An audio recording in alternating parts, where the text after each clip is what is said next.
On commence en faisant la blague de dire bonsoir Bercy. Oui. On fait ça? Coucou l'Olympia. Franchement, on est hyper intéressant. Vous avez bien fait de rester. Franchement, vous êtes au bon endroit, au bon moment. Nous, on tient bien le micro. On nous a dit de le tenir comme Ouais. ça. C'est pas pour vous, c'est plus qu'ils nous disent pour l'enregistrement Ouais. du son derrière. Donc Très ça fait un peu important. prétentieux. Mais Là, pas on est nous 4, qui avons mais décidé. derrière, Attention. des milliers de gens. Doctolib, on est les Doctolib de l'humour. Vous me dites, hein.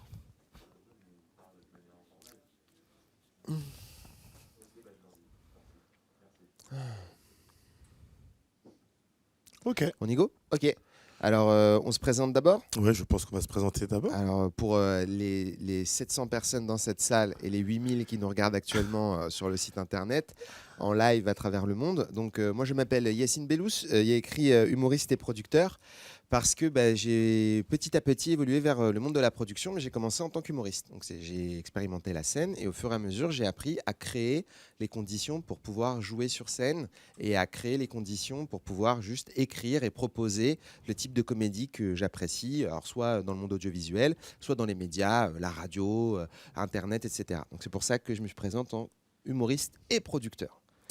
Et moi, je copie Yacine depuis des années, donc je fais pareil. On fait la même chose. Mais à peu près ça, je suis également humoriste et producteur, parce qu'on se rend compte que quand on est dans ce milieu, quand on arrive à comprendre un peu les paramètres qu'il y a autour, c'est intéressant d'être dans les deux aspects.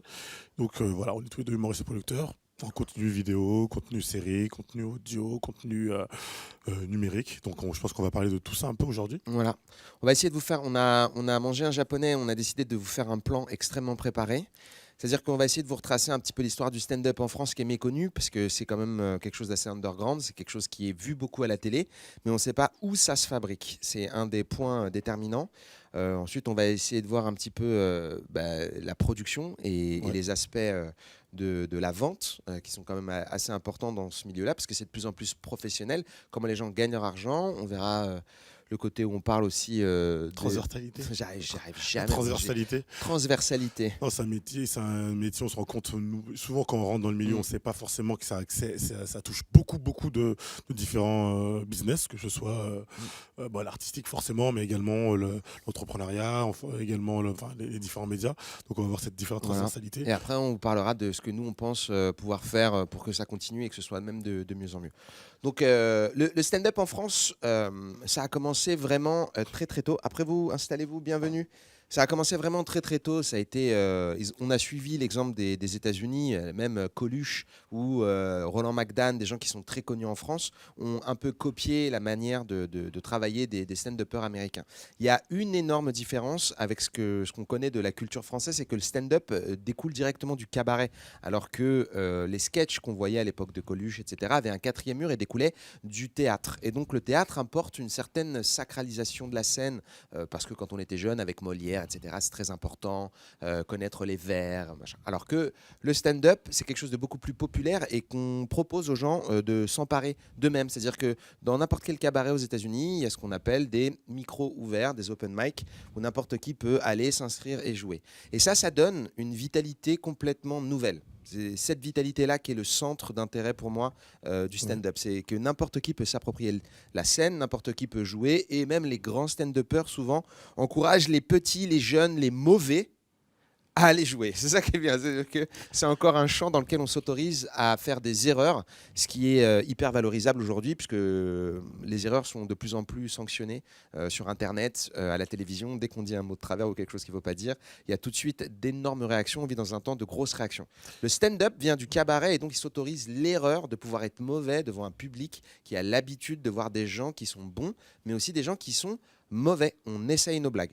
Au début des années 2000, il y a eu toute une grosse vague grâce à Internet on pourrait dire, ça a été influencé par les États-Unis. Il y a eu le Chappelle Show, il y a tout le SNL qui était disponible en téléchargement. Il y a eu énormément d'influence grâce à Internet. Je ne sais pas si tu as vécu cette période comme moi, mais de plus en plus de choses circulaient entre les gens et le stand-up a explosé dans l'esprit de beaucoup de monde parce qu'aussi Canal+ s'y intéressait. Et donc, il y a tout un tas de jeunes gens qui ont commencé, dont moi, à en faire de façon pas du tout connue, underground.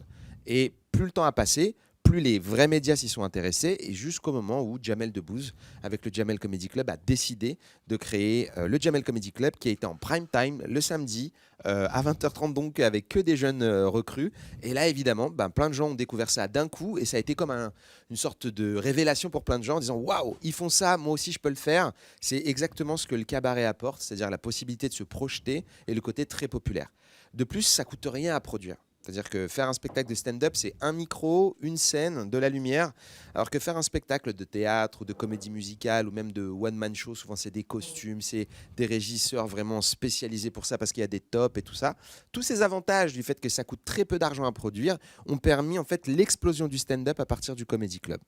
Voilà, j'espère que ça donne une petite traçabilité du truc et surtout le moyen de comprendre comment les gens entrent dans ce monde-là, qui est un monde qui n'est absolument pas fermé et super poreux comparé au monde du théâtre, qui lui demande une certaine forme de culture et une certaine forme en fait, de courage pour désacraliser le monde théâtral. Alors que le monde du cabaret, c'est un monde quand même qui reste accessible et qui se veut accessible. C'est dans l'ADN de ça.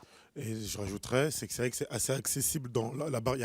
Si on peut parler de barrière à l'entrée, il y en a très peu, mais ça fait qu'il y a un chiffre que j'aime utiliser, mais on va dire qu'il y a 100 personnes qui vont rentrer, mais au bout de 4-5 ans, il va en rester 4-5. Parce que autant c'est assez accessible, autant c'est une discipline, c'est comme un sport en fait, c'est que les plus courageux, les plus bons, ceux qui ont Les plus déterminés. les plus déterminés, qui ont une capacité d'écriture, de renouvellement, qui vont tenir. Donc c'est ça qui est assez intéressant, et que la télé, je pense, a permis, c'est de... Il y a des comédie clubs, il y en a de plus en plus. Et d'ailleurs, c'est un marché qui est en croissance. Nous, depuis moi, j'ai commencé il y a 8 ans, il y a une quinzaine d'années, je pense à peu près le double. Ouais, c'est ça. La croissance, elle est à 2 chiffres, je pense, depuis qu'on y est, et elle continue à augmenter. C'est-à-dire que les comédie clubs continuent à s'ouvrir. Les salles sont toutes pleines. C'est-à-dire que même si on ajoute des nouveaux acteurs, les nouveaux acteurs quand même continuent à en vivre. Là, nous, on le sent que, aujourd'hui, un planning d'un humoriste, c'est entre 10 et 15 scènes par semaine. Ouais. C'est 40 scènes par mois, parce que la demande, elle est extrêmement forte. Et dans les différents secteurs, que ce soit le Comedy Club, qui est notre terrain de boxe, notre vrai lieu de travail, celui qu'on aime le plus, parce que c'est là où on rencontre les vrais gens, c'est là où on joue avec le vrai public, le spectateur, Ouais. mais également sur cette partie, on va dire, télévisuelle, qui est des gens derrière leur caméra, qui est également une manière de vivre, je pense, pour un stand-upper de base, moins apprécié, parce qu'il n'y a pas ça, là, il n'y a pas vos regards, mais également des entreprises qui, là, par exemple, moi, je fais un show pour la SNCF, qui essaye de rendre glamour leur pricing. En fait, l'humour, aujourd'hui, pourquoi, si c'est aussi développé, c'est qu'on s'est rendu compte que, et ça c'est depuis la nuit des temps, depuis même le fou du roi, c'est que l'humour est une manière de communiquer d'une manière assez efficace. J'aime bien dire que l'humour et l'amour sont proches, c'est universel. Et aujourd'hui, dans un monde de plus en plus, il y a moins en moins d'émotions à cause des écrans. Toucher, les faire déclencher un rire, c'est devenu quelque chose d'assez sacré. Ouais. C'est pour ça que les marques veulent s'en emparer, et que ça continue à se développer. D'autant plus que c'est une manière assez... notre travail, on vous disait tout à l'heure, c'est que sans l'augmenter de plus que ce qui n'est, mais dans un monde très complexe, je pense qu'on a de plus en plus d'intérêt, nous, à travailler, c'est qu'on analyse le monde, on essaie de le comprendre, on l'intériorise pour le ressortir de manière comique, pour rendre le complexe moins complexe. Et l'humour est une manière de rendre des choses complexes moins complexes. Ouais. C'est pour ça que je pense que, malheureusement, on aura du travail pendant encore un bon moment. Je pense aussi.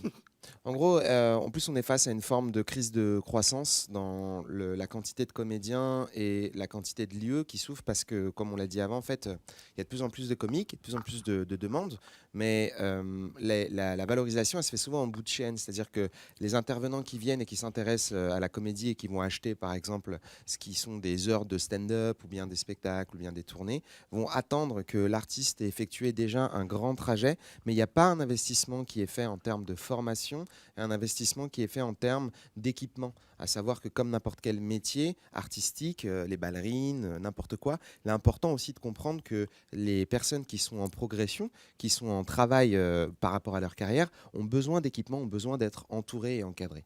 Et je pense que ça, c'est une des choses qu'on aimerait aborder avec vous, c'est que le principe de donner des formations à ces personnes-là, ça va aider le secteur, parce qu'on est un petit peu livré à nous-mêmes. Et souvent, les comédiens sont livrés à eux-mêmes et au marché. Et ce marché-là, il explose explose et il est un peu stressant. Alors que quand il y a un encadrement qui permet de comprendre comment fonctionnent les différentes étapes possibles d'une carrière et comment un artiste va pouvoir trouver sa voie et va trouver une manière de vivre de son métier, ça permet déjà de donner une meilleure assise et de pas seulement être à la merci d'un potentiel acheteur à la fin d'une heure de spectacle ou à la fin, je ne sais pas moi, d'un programme sur YouTube ou d'un programme sur les réseaux sociaux.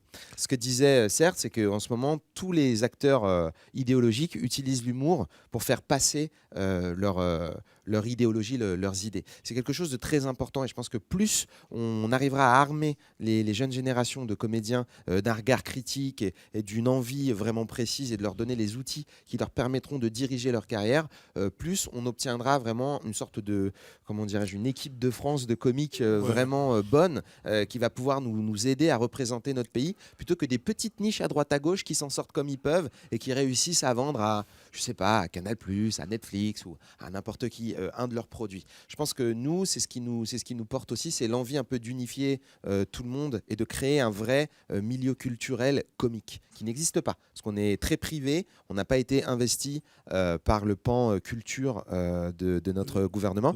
D'ailleurs, si l'un d'entre vous connaît le ministre ou la ministre, je ne sais même pas. C'est vrai qu'il y a un vrai décalage entre moi, enfin, je suis producteur, j'ai une société de production, donc je fais des cachets à des artistes et tout, mais il y a un vrai décalage. En fait, l'État, c'est un peu comme la technologie, ça va très vite, ça a été trop vite pour l'État. Ouais, Ils ne se rendent pas compte gros que boom.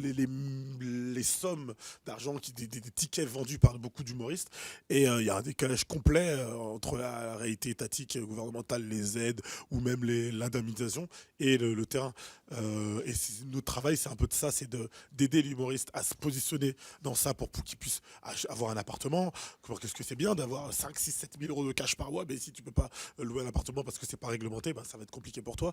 C'est que si jamais tu as un Netflix ou Canal Plus qui vient te voir, bah, qu'est-ce que c'est? Parce que quelqu'un qui a 25 ans, qui est hyper drôle, parce qu'il a un bon aspect critique, c'est pas pour autant qu'il va savoir lire un contrat de 25 pages et qui est en anglais et qui va. Donc c'est un peu tout ça, c'est que la demande est très forte et il y a beaucoup de n'importe quoi, parce que c'est comme si c'était un peu une mode.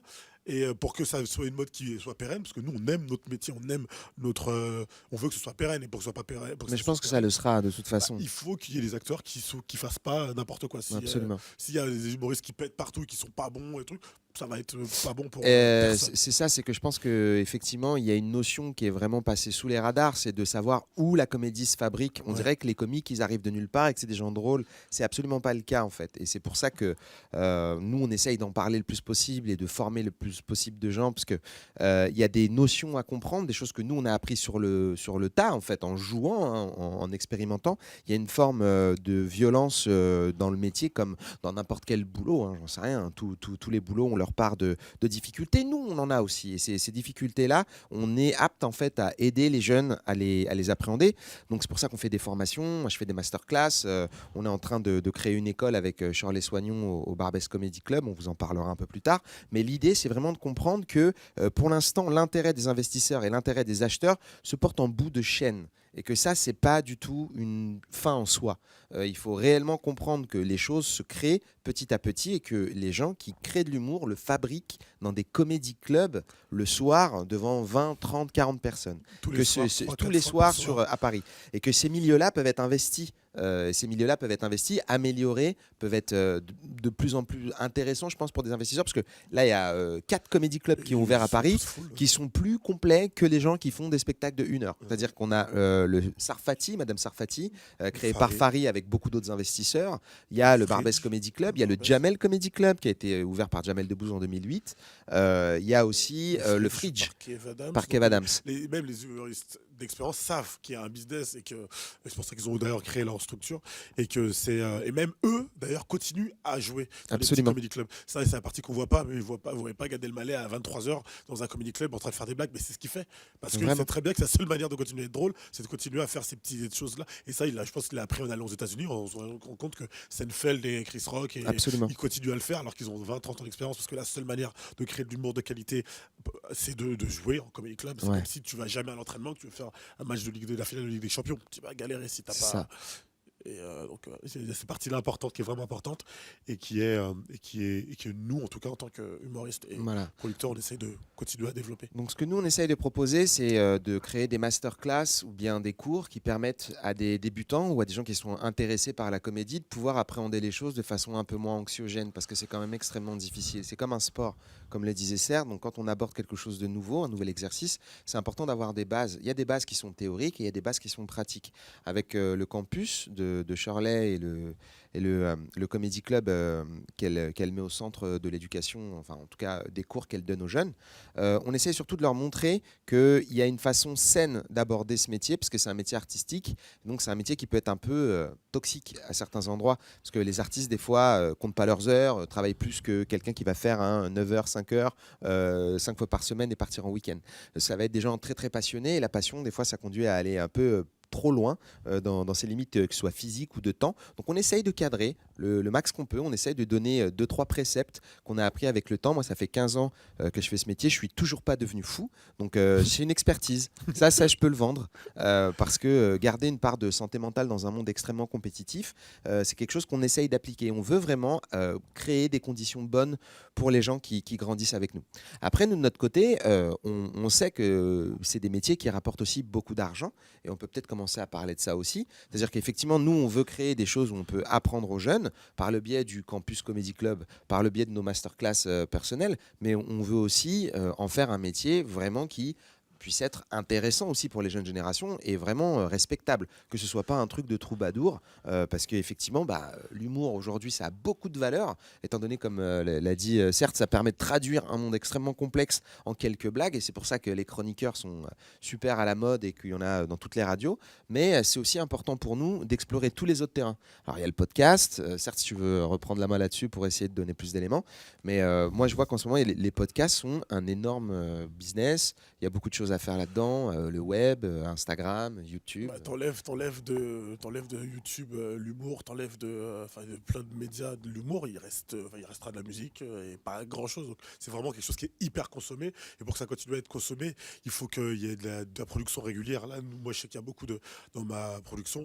En 2022, on va beaucoup produire des humoristes qui veulent produire du contenu, soit podcast, soit vidéo. Et pour ça nécessite, il y a tout un univers, tout un écosystème derrière. Le premier, la base de la base, c'est l'écriture. Ça, d'ailleurs, on n'a même pas dit ça. Mais un humoriste, c'est avant tout un auteur. C'est quelqu'un qui a une feuille, un papier, un stylo et qui écrit.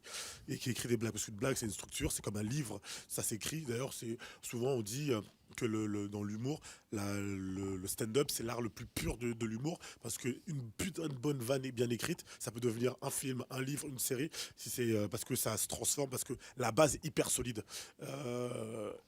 Et ça, cette base-là, ça se travaille. Et pour se travailler, il faut encadrer, qu'il y a des gens qui ont des idées incroyables, mais s'il n'y a pas le studio d'enregistrement derrière, s'il n'y a pas le planning, parce que c'est quand même un métier solitaire. Tout seul, c'est pas forcément facile de dire ok, je vais écrire 20 épisodes de ma série ou 20 épisodes de ma chaîne YouTube. Il faut qu'il y ait un cadre derrière. Ouais. Et c'est un des challenges pour qu'on puisse continuer à le développer, à aider ceux qui veulent créer, à aller au bout de Ouais. Et il faut aussi des gens qui écriture. puissent comprendre les blagues. C'est très Oui. important aussi. Il faut une équipe qui puisse Oui. comprendre les blagues, Ouais. parce qu'on a souvent affaire à des gens qui comprennent pas ce qu'on dit. Moi, je suis metteur en scène, là, par exemple, pour le Montreux Comedy Festival, où je mets en scène 4 galas. Et en fait, quand on met en scène des galas, on doit discuter avec les humoristes, on doit discuter avec les présentateurs. C'est très important pour ces personnes-là d'avoir des référents ou des personnes qui comprennent leurs idées, qui comprennent leurs blagues et qui vont pas être comment dirais-je, en décalage avec le point de base de ce qu'ils veulent dire, de ce qu'est la comédie. S'ils ont une blague et qu'ils ne sont pas compris, ça va pas les aider. Il faut des gens qui puissent leur permettre d'exprimer leur comédie. Et pour le faire, il faut jouer sur scène, beaucoup. Il y a une émission très célèbre aux États-Unis qui s'appelle le Saturday Night Live, qui est une émission qui est en direct tous les samedis et qui est en fait une succession de sketchs avec un invité connu. Tous les auteurs du Saturday Night Live sont obligés d'aller jouer sur scène, juste pour comprendre quelle est la violence de se confronter au rejet du public, quelle est la violence de dire un texte dans lequel on ne croit pas forcément, pour pouvoir comprendre dans quel espace mental se trouvent les comiques. Et pour le moment, moi, l'erreur que je vois dans le marché de la comédie, c'est qu'on laisse à des directeurs artistiques qui ne sont pas des humoristes, qui sont des réalisateurs ou des auteurs, ou qui ne sont pas des gens qui comprennent la violence que peut être ce rejet-là et cette atmosphère difficile, des rôles clés. Or, pour mettre à l'aise des humoristes, c'est important d'avoir des gens qui le sont aussi autour d'eux et qui peuvent comprendre l'espace mental dans lequel ils se trouvent. Voilà, c'était un point très important pour moi parce que ça fait aussi partie de comment on crée une bonne atmosphère qui va donner un bon show et comment donc on fait un bon produit, quoi. Tu vois. Ouais. Non, carrément. Puis Yacine est vraiment expérimenté, donc on peut croire ce qu'il dit. Mais toi, pour rebondir juste sur ce que tu disais, cette notion effectivement c'est un métier qui, contrairement à la musique ou même au théâtre, où qu'on a fini d'écrire, c'est terminé. Ouais. L'écriture est terminée. Un chanteur, il a écrit sa chanson, il la change pas. Mais Molière a fini d'écrire le Malade imaginaire, il ne change pas vraiment.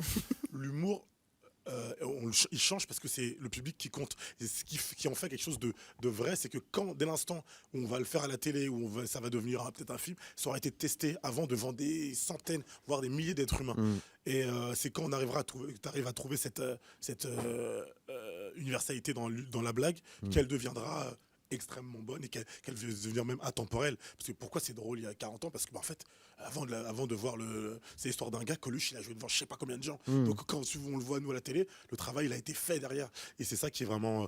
Et d'ailleurs, je pense qu'on a on devrait prendre en France un peu plus ça, que ce soit les films, ou même les séries, ou même les pastilles. Tout à fait. Ouais. Je sais qu'il y a beaucoup de chroniqueurs. Moi, j'ai un ami qui s'appelle Guillermo Guise qui est chroniqueur. Quand il peut tester ses chroniques avant en live, c'est beaucoup mieux. Parce que c'est plus Totalement. dur. C'est beaucoup plus dur. Il n'y a pas le strass, les paillettes de la caméra. Vous êtes 7 là. Si c'est drôle là maintenant, ce sera drôle n'importe où. Absolument. Ouais. En fait, l'idée, c'est vraiment de comprendre que cette comédie qu'on voit aboutie dans des galas ou à la télévision, ou des fois, vous savez, il y a des sketchs qui sont souvent partagés sur YouTube ou sur les réseaux sociaux, elle doit être fabriquée. Et c'est cette fabrication-là que les gens ignorent complètement et imaginent que les humoristes, certains me disent, c'est formidable, quand vous arrivez en improvisation, on n'improvise pas, les gars. Sinon, c'est pas marrant, quoi. Même les gens qui improvisent dans les vidéos, ils sélectionnent leurs improvisations en disant haha, c'était bien cette improvisation, et ils vont mettre 3 minutes d'improvisation et tout ça. Bon, bien sûr. Ouais. C'est vrai. Alors, c'est vrai et faux en même temps parce que, et d'ailleurs, il l'explique très très bien. Ce qui est vrai, c'est qu'ils ont de l'improvisation, elle est réelle et ils sont extrêmement forts en improvisation. Mais ce qui est faux, c'est que tu ne peux pas faire 1 heure en faisant que de l'improvisation et en étant réellement efficace à 100%. Dans le sens où ça commence souvent par une improvisation qui est réelle. Kairon a un talent incroyable dans l'impro, mais il va accrocher une blague parce qu'il a une sorte il aime bien dire le cloud, il a une sorte de nuage dans lequel il a des centaines et des centaines de blagues et il est vraiment très très prolifique. Donc je sais pas, je vois tes chaussures, hop, je pense à une blague, il y avait un truc sur ça et puis je te parle un petit peu, j'apprends à te connaître et d'un coup je raccorde avec l'idée de te vanner un peu sur tes choses.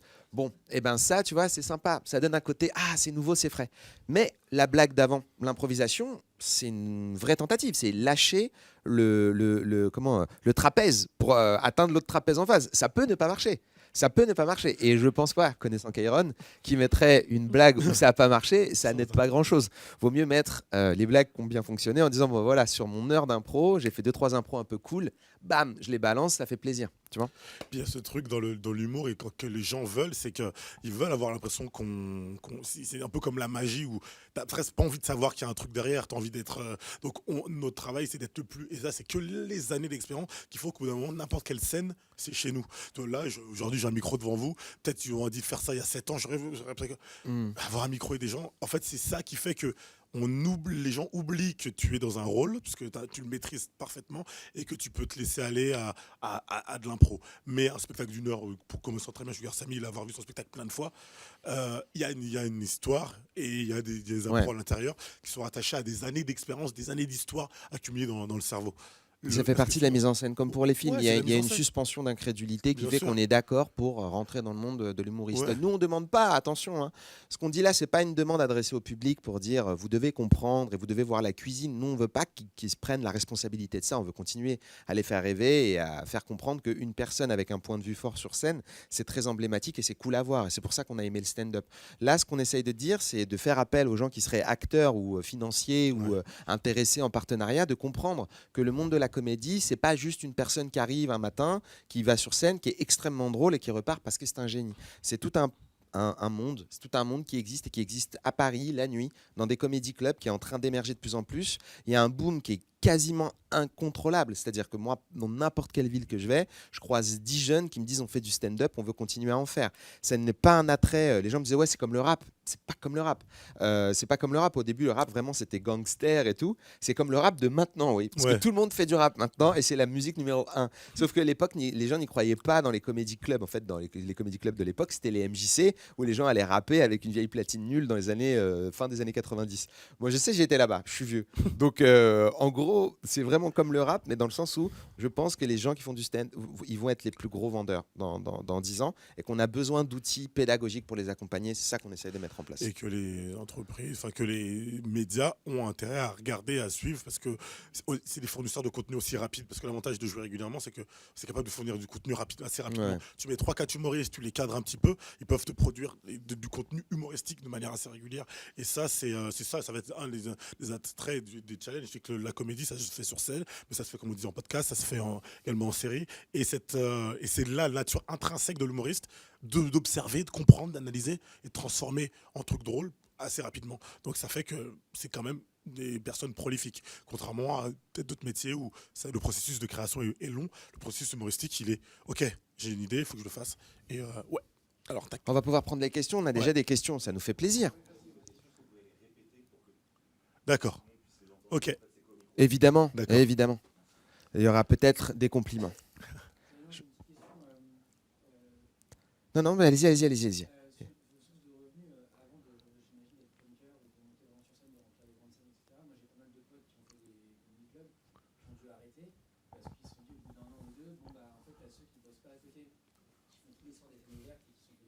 Ouais. Et c'est vraiment viscéral, tu as besoin d'écrire et de monter sur scène. Oui. Et t'as moi qui a un taf la journée, je fais ça 1 fois ou 2 par semaine, je m'en sors pas, donc en fait je préfère arrêter plutôt que de galérer pendant le temps avant de... Je peux répondre. Bien sûr. Certes, moi je t'ai vu à 7 ans au Nordjoke, parce que j'étais en cours avec Louis Dubourg. Ouais, carrément. Bah, Louis, ouais. Bon, bah, il n'en vit pas du tout, quoi. Ouais. Aujourd'hui ? Ouais, enfin je le vois plus, mais je l'ai jamais vu percer. Ouais, alors vous avez eu plusieurs questions. La question, c'est comment on fait quand au début on n'en vit pas. Moi, j'ai travaillé au Galerie, j'ai un master en marketing stratégique et un dit de conseil, j'ai un double master. Donc rien à voir avec l'humour. Je travaillais aux galeries, j'ai arrêté de bosser parce que effectivement, tu es tous les soirs sur scène et tu peux pas enlever ton truc, à enlever ton costume. Donc j'ai été livreur à vélo. Avant Uber Eats d'ailleurs, Take It Easy ça s'appelait. Ah ouais. Ouais, Uber les a tué. Et j'ai donné des cours d'échecs. Et en fait, c'est là où c'est de la passion et de la patience. C'est que tu attends, au début, tu te fixes des objectifs. C'est une carrière. Au début, tu gagnes 200, 300, 400 euros. Tu te dis, ah, t'as besoin de combien pour pouvoir arrêter de travailler. Moi, je me suis dit, allez, un SMIC d'humour, j'arrête de travailler. Donc, je l'ai atteint. Et après, t'as plus, c'est mécanique, tu as plus de temps à donner. Donc, tu peux accepter un plan à Orléans, tu peux accepter un plan à un truc. Donc, tu as plus de scènes. Et au bout d'un moment, quand tu tournes assez bien, au bout de 4-5 ans, tu gagnes 3, 4, 5, 6 fois plus. Et Louis Dubourg, aujourd'hui, vit de l'humour. Et ça, c'est un autre truc, c'est que tu n'as pas du tout besoin d'être une star pour vivre de l'humour. Ça, c'est un truc que les gens pensent, c'est que tu peux gagner 10 000 euros sans que personne ne te connaisse par mois, sans que personne ne te connaisse, vraiment. Il écrit des vannes pour d'autres humoristes. Il est MC Sarfati. Il est d'où Louis. Louis, il se porte très bien. Louis, il va très bien. Et il est en fait, et en plus, il est dans cette réflexion sur le. Il va très bien. Sur le moyen, long terme. En fait, ce qui est cool, c'est qu'il y a vraiment des gens qui sont passionnés par ça. Et c'est aussi pour ça que moi, je suis content de faire cette masterclass-là. Enfin, en tout cas, de parler de notre métier. C'est qu'il y a réellement une vision extrêmement étriquée de ce qu'on fait et de qui on est. Et que les comiques qui sont très respectés et qui valent cher, ils ont appris dans les salles qu'on connaît nous. C'est-à-dire que les restas d'aujourd'hui, les stars de maintenant, c'est nos potes en fait. C'est vraiment un truc bizarre. On traîne dans les comédie clubs, on mange les mêmes frites, c'est la galère. C'est important de comprendre que ce monde-là est un monde un peu souterrain qui est en train de pousser et d'arriver. Et nous, on aimerait bien trouver de l'aide pour en faire quelque chose d'autre que juste un monde qui reste souterrain. On aimerait vraiment l'exposer. Et qu'on voit que les 5-10 mecs très connus qui sont importants. Et que, comme disait Yacine, c'est vraiment très petit. Enfin, tout le monde se connaît.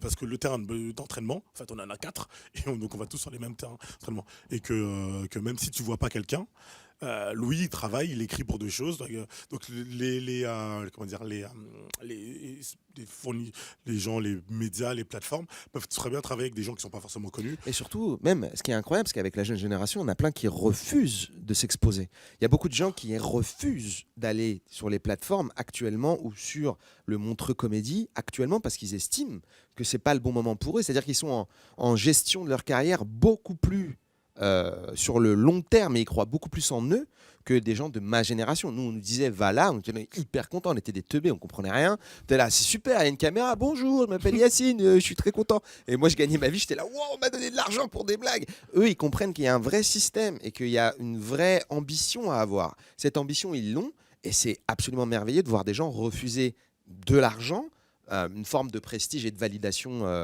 artistique, on va dire, en passant dans une émission ou ceci ou cela, pour miser sur eux-mêmes, en disant ce que je rate là, je le mise sur moi, et dans 5 ans, je serai vraiment prêt. Tu vois, c'est ce qui est en train de se passer. Parce qu'il y a beaucoup de comedy clubs qui font que tu peux jouer tous les jours, tous les soirs.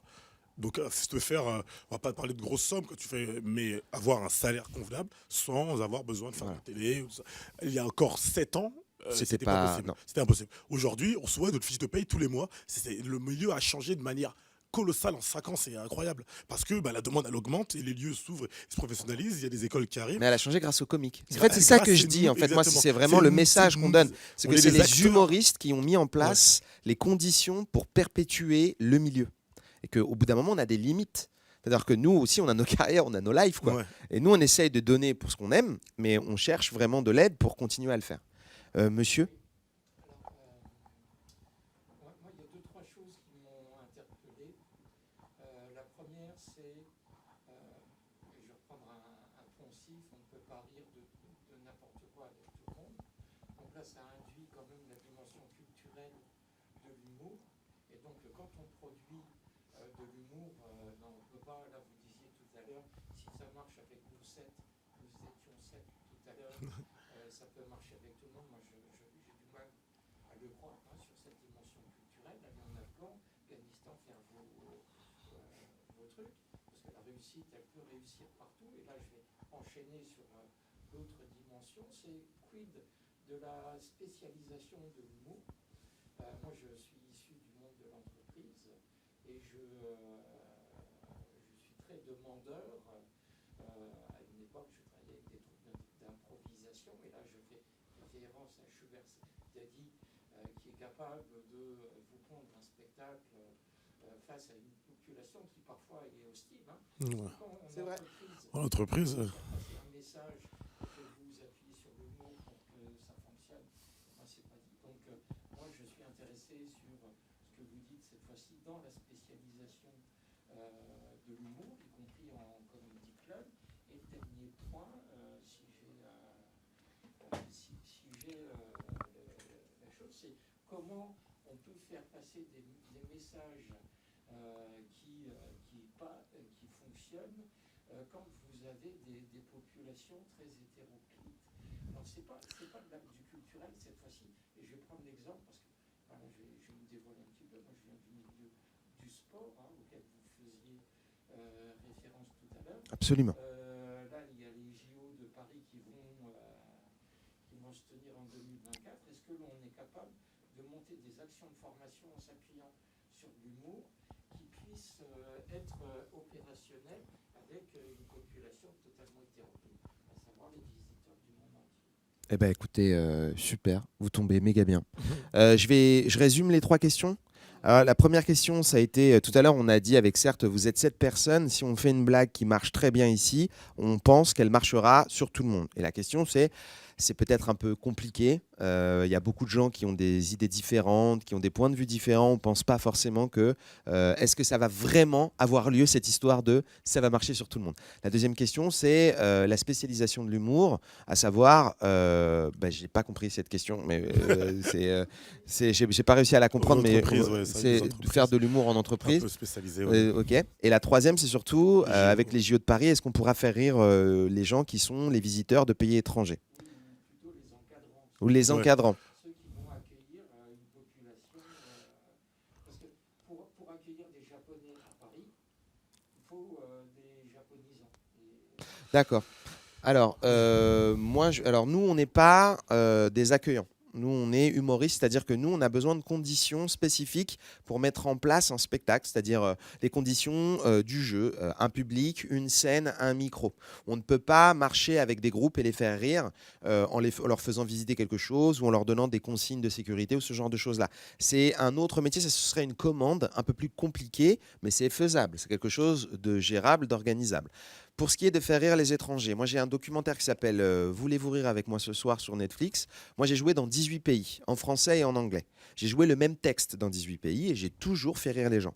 Je pense sincèrement que l'humour est universel si on coupe les références culturelles. Les références culturelles qui sont le rapport qu'on a en France avec le Nord et le Sud par exemple. On sait que les gens du Sud ont certains clichés, les Nord, les Parisiens certains clichés. Coupez tout ça ou alors expliquez ces références aux étrangers et ils riront parce qu'il y a quand même une base humaine suffisamment solide qui sont les émotions, la colère, la haine, la jalousie, la peur. Tous ces éléments-là peuvent créer de la comédie sans quoi on ne rirait pas ou on ne serait pas ému en regardant Singing in the Rain, des films coréens comme Parasite qui ont gagné des prix. Tout cet humour-là et cet éther humain qui existe maintenant dans notre culture et qui a été très influencé par l'Asie et les États-Unis sont aujourd'hui totalement ancrés et intériorisés par les gens du monde entier. Donc il y a des succès mondiaux sur lesquels on peut se baser qui permettent de faire rire les gens.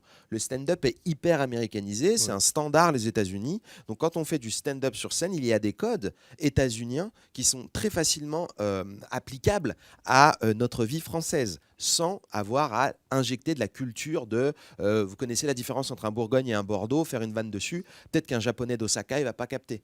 Donc l'idée c'est d'essayer de couper ces références et on peut quand même les toucher. Donc la réponse à mon sens elle est avec un peu d'effort, avec un peu de travail, oui, mais c'est notre métier de faire des efforts. Voilà. Le travail de s'adapter, de pas juste appliquer de manière, c'est pas des maths, c'est des êtres humains en face.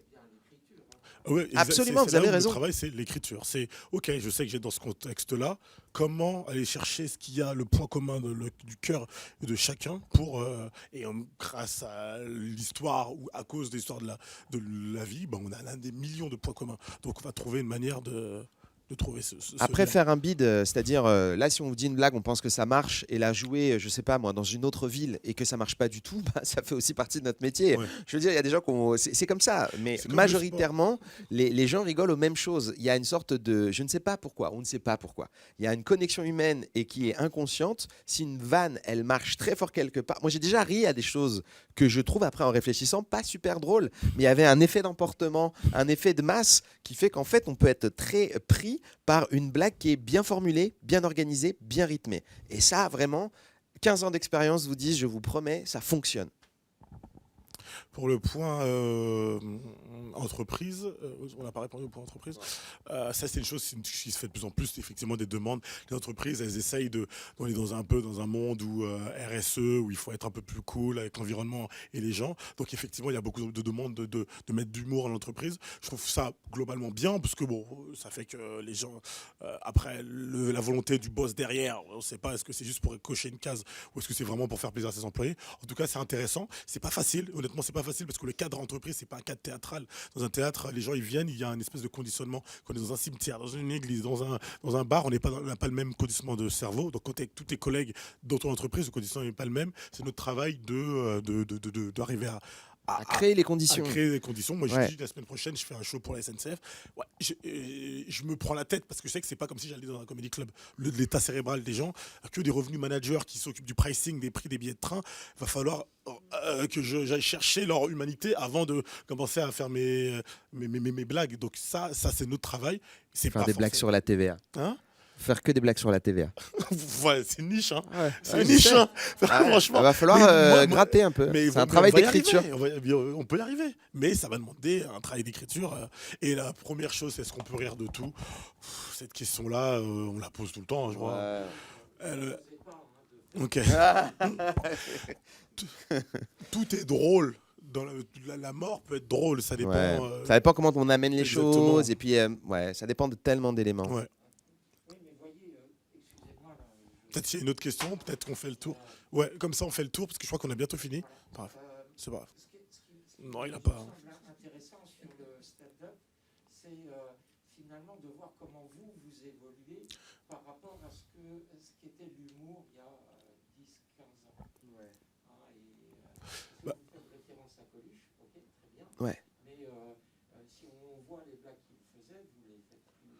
Non, parce que l'humour a changé, Coluche même lui-même a changé entre ses débuts et sa fin de carrière. Ouais. Yacine n'est pas le même qu'il y a 15 ans. En fait, je ne sais plus qui disait cette phrase-là, si t'es le même à 20 ans, à 40 ans, c'est que tu as perdu 20 ans de ta vie, c'est un peu ça. Ouais. Normalement, un humoriste, c'est ça, c'est l'avantage. C'est que moi, L'humour évolue. Ouais. 50 ans, parce que je serais normalement meilleur, j'aurais un meilleur Exactement. angle de vue, ma précision de la vie sera plus intéressante, et donc je serais meilleur à 50 ans qu'à 35. Donc il y a ce côté...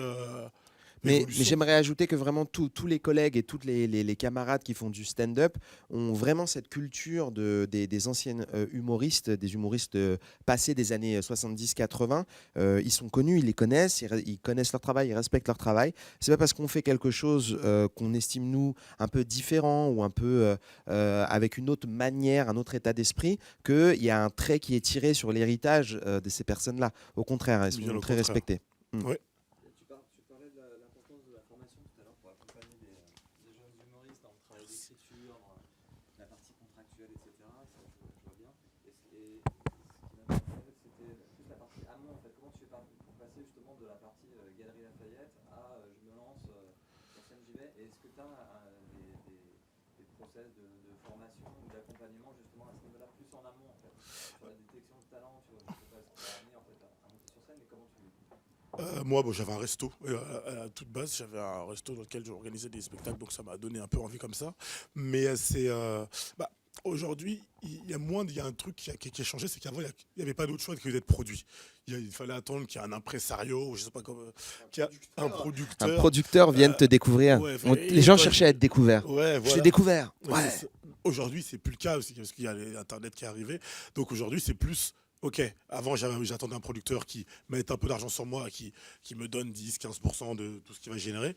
Aujourd'hui, tu peux, si tu as un peu de jugeote et que tu comprends un peu le marché, te rendre compte que tu peux y aller petit à petit, mais faire les choses par toi-même. Je ne sais pas si ça répond un peu à la question. Et il y a cette espèce avant, comme il y avait moins d'acteurs aussi, on est plus accessible. Aujourd'hui, je peux parler à Yacine, et il y a quelqu'un qui a 2 ans, il peut me parler à moi, et donc ça fait qu'il y a cette espèce de passation qui est plus facile. C'est très poreux. C'est En fait, beaucoup plus- on n'est plus dans un système où en fait il y a Je peux prendre un seul exemple, juste guichet. Une petite seconde. Ouais. Comment tu t'appelles? Aurel. Aurel, je le croise il y a combien de temps? Il y a 4 mois. Il est devant le Barbès Comedy Club en train de paumer. Je dis, qu'est-ce que tu veux? Il me dit, ouais, ça va. Et tout. Il me fait, je veux, qu'est-ce qu'il y a? Il me fait, je veux faire du stand-up. Il me parle. Mais c'était à 4 mois. Il me fait, qu'est-ce que je dois faire? Je donne des conseils, chose qui n'était pas possible avant, de trouver un être humain qui est capable de donner des conseils pour le faire. Et je lui dis, mec, tente, va là, fais des bides, et si tu fais plein de bides et que tu continues à aimer ça, c'est que ça va devenir ton métier. Ça fait 10 fois. Maintenant, il est monté sur scène depuis 10 fois, je ne l'ai pas vu depuis les 4 mois. C'est ça, c'est notre réalité. C'est moins poreux. Il y a cette espèce d'échange qui fait que c'est des petits frères, des petites sœurs qu'on va accompagner au maximum. Et puis il y a Internet. C'est-à-dire que moi, quand j'ai commencé, Internet, c'était pas aussi puissant. Aujourd'hui, tout le monde peut uploader des choses très rapidement avec son téléphone portable. Donc il y a cette envie, et c'est pour ça que c'est un boom. Et c'est pour ça que cette envie-là, elle doit être un peu encadrée. C'est ce qu'on dit depuis le début, mais honnêtement, on est face à un mouvement que moi, je ne m'attendais pas à voir aussi puissant, alors que j'étais dedans. Hein. Je suis dedans toujours à faire « Waouh, ça avance vite !» Moi, je vais toujours dans les clubs depuis le début, et honnêtement, c'est très, très intense. Ce qui est chouette aussi, c'est que c'est éclectique. Parce qu'à l'époque du Jamel Comedy Club, on nous reprochait la sociologie de l'émission. On disait « Ah, c'est toujours les mêmes personnes. » On était là, c'est à ceux à qui on a proposé, on était les plus déter, quoi. Nous, déjà, on faisait du stand-up à l'époque où les gens en faisaient pas. Nous, on disait stand-up, ils disaient stand quoi? Et on disait, ok, nous, on aime ça. Il y a une émission qui se propose de mettre en avant cette forme d'art. Tant mieux, on plonge dedans. C'était très risqué, c'était assez intense, mais on l'a fait. Aujourd'hui, on est très heureux de voir que c'est méga éclectique. Il y a des gens de tous âges, il y a des gens de tous milieux, de toute région qui jouent parce que justement, c'est pas sacré du tout. C'est un endroit, au contraire, on propose aux gens de s'approprier la scène, ce qui est l'inverse du théâtre.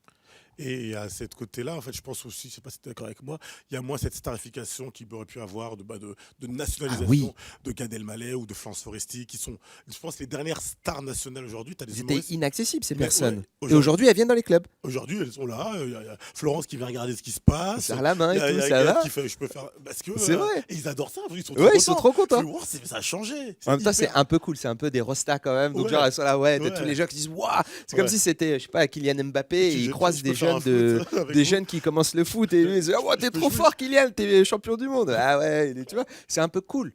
Et cet esprit-là d'échange et de partage, c'est un truc qu'on essaye de pousser beaucoup. Regardez. Et qu'il y a moins de. En fait, il y a aussi une chose c'est qu'il faut attendre. Il faut plus chercher une superstar. Je pense que ça sera plus le cas aujourd'hui. C'est beaucoup plus niche parce que déjà les humoristes sont plus précis. Les gens qui font de l'humour et qui disent bon, l'humour noir, d'autres qui vont faire l'humour un peu plus pour ados, d'autres. Donc c'est plus spécialisé. D'autres qui font plus de l'humour, on va dire intello. Vraiment, je mets des guillemets à tous les types. Hein. Ce qui fait que malheureusement. Il y a moins ce côté Coca-Cola qui fait que je vais plaire à tout le monde. Ah, celle-ci, il y a beaucoup de minérales, celle-ci, elle est gazeuse, celle-ci, elle est trucs. Donc ça fait que ça permet aux humoristes d'avoir leur communauté et de bien en vivre. Mais cet aspect faire des zéniths comme pouvait faire Jamel ou Gad, ça va être un peu plus compliqué aujourd'hui. Ouais, je pense que. Et puis en plus, je pense que beaucoup de gens ne veulent pas ça. C'est ça Ouais. qui est chouette. Ouais, ça c'est une vraie différence. Avant, il y avait c'est qu'une seule direction, avec un seul chemin, et c'était vraiment le monde des managers. Il y avait un côté starification un peu obligatoire. Aujourd'hui, il y a tellement de strates possibles et tellement de publics enthousiastes que vraiment, il y a plusieurs carrières envisageables. Il n'y a Ouais. pas qu'un seul schéma, mais c'est pour ça qu'on essaye de vraiment augmenter encore la plateforme pour les gens qui veulent un schéma entre deux et qui n'ont pas envie d'être des grosses stars incroyables, mais qui ont envie quand même de pratiquer et puis d'enrichir la culture française. Parce qu'honnêtement, moi j'ai joué à l'étranger, c'est pas du tout en mode de prétention ou quoi, mais j'ai pu jouer à l'étranger et jouer avec d'autres personnes ailleurs, et j'ai vu le niveau qu'on avait en France n'était pas mauvais, quoi. Alors qu'on n'est pas connu, ça fait une quinzaine d'années, 20 ans peut-être que le stand-up a commencé ici, on a quand même un niveau chouette. Et ben même ça, je trouve que c'est quelque chose dont il faut s'enorgueillir et essayer de porter. On peut concurrencer pas mal d'humoristes à travers le monde, quoi. Et les humoristes d'aujourd'hui, ce seront les scénaristes de films, de comédies qui iront au cinéma de plus tard, peut-être de livres également humoristiques, de séries. Donc il y a on a tout intérêt à ce que les humoristes continuent à travailler parce que c'est la création. Enfin, les films français qui marchent le mieux, ce sont des comédies. Et il faut les produire, il faut les écrire. Quand tu vois que tu prends Astérix, Obélix, Mission Cléopâtre, c'est en écriture et en jeu, c'est un chef-d'œuvre. C'est beaucoup d'humoristes de la scène et qui sont dedans. Et tu sens d'ailleurs cette connivence entre eux. Et d'ailleurs, même beaucoup de films français actuellement, c'est souvent un ancien connu de Clavier, de Depardieu, je sais pas qui, et un jeune humoriste à côté. C'est souvent d'ailleurs le même schéma d'ailleurs. Je me rends compte. Ouais, on va y aller. Juste une question justement par rapport au cinéma. Vous êtes démarché souvent par des scénaristes ou co-scénaristes ou producteurs de cinéma? Il y a un truc, je trouve que c'est que souvent l'avantage de notre métier, c'est qu'on est visible. Donc contrairement, d'ailleurs, c'est parfois injuste par rapport à des comédiens, des cours Florent, Ouais, c'est vrai ça. Moi, C'est terrible. Michel Gondry qui est venu voir un spectacle. Il m'a demandé de passer un casting pour le premier rôle de son film. Et je pense que il y a des gens qui ont fait des années d'études pour arriver à. C'est juste parce qu'il était là, il a kiffé le spectacle. Et donc c'est parfois injuste. J'ai foiré le casting, c'est trop compliqué. Parce que oui, c'est trop compliqué. En fait, c'est un autre métier. Mais il y a clairement. Et d'ailleurs, c'est un peu marrant. Souvent, on nous dit ouais, pourquoi tu fais pas de cinéma? Il faut savoir que tous les humoristes n'ont pas envie de faire du cinéma. C'est deux métiers qui sont tellement différents. Nous, notre métier, c'est d'écrire nos textes. C'est pas forcément, on n'aime pas tous forcément lire les textes des autres. En écriture, il y en a de plus en plus. En termes de scénariste, moi, je suis en train de bosser sur un film actuellement. Par exemple, en écriture. Les télés prennent souvent des co-auteurs pour écrire dans des séries, pour ajouter des blagues. Il y a aussi des auteurs qui ont écrit pour des humoristes, mais qui ne sont pas forcément, eux, sur scène, qui ont vraiment comment pourrais-je dire, une palette assez large, qui peuvent s'adapter à plein de styles d'humour, qui sont engagés parce qu'on sait qu'ils sont flexibles. Et ça, c'est chouette. Tu travailles, t'es auteur, tu travailles avec 5-6 humoristes différents, tu développes ta plume et tu peux travailler pour beaucoup, beaucoup d'autres choses derrière. Voilà. Je ne sais pas si c'était clair. Si vous voulez encore une question, puis parce que je crois qu'on a terminé, il faut qu'on laisse notre place maintenant. Ça suffit. On a assez pris la scène. Non, c'est bon. Eh ben, écoutez, vous avez été un super public. On va vous attendre avec un chapeau Max de bruit pour le suivant. à la fin. Non, merci à tous. Merci. Et puis voilà, n'hésitez pas à venir discuter avec nous si ce qu'on vous a dit vous a intéressé et que vous voulez aider l'humour de France. Merci. Merci. Au revoir.